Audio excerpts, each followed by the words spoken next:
Musa sallallahu alaihi wasallam prasīja meiteni, kāpēc vīrietis neiet ārā un veikt šī darbība.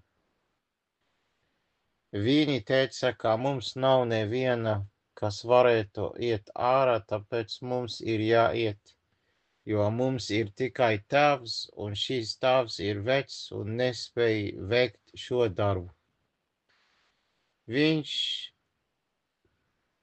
palīdzēja šitā sievietēm, ganot aitas, aizgādāja ūdeni sievietēm vīnu aitām, lai tas varētu dzert, un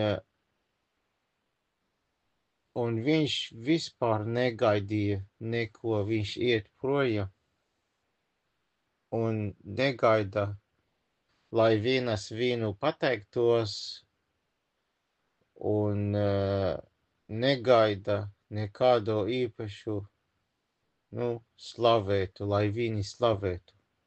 Mūsa, alaihi salatu wassalam, lai Allah viņu sveic, bija svešnieks un jūtās kautrīgs. Viņš no viņam neko īpašu negribēja, viņš palīdzēja, tad aizgāja un lūdza Allahu, visvairāk ietekmēja lūgšana, un tas ir minēts Mūsa stāstā.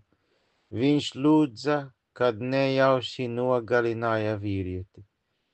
Allah viņam piedāvā, kad viņš vēlējās iziet no Ēģiptes, viņš lūdza un nonāca Madien. Kad viņš klūdēja ceļu, viņš lūdza Allaha, lai parādītu ceļu. Šeit viņš gribēja ceļu šajā pasaulē, bet Allah subhanahu wa ta'ala viņu vadīja uz ceļu uz aizgājošu pasauli, nevis tikai pasauli šeit.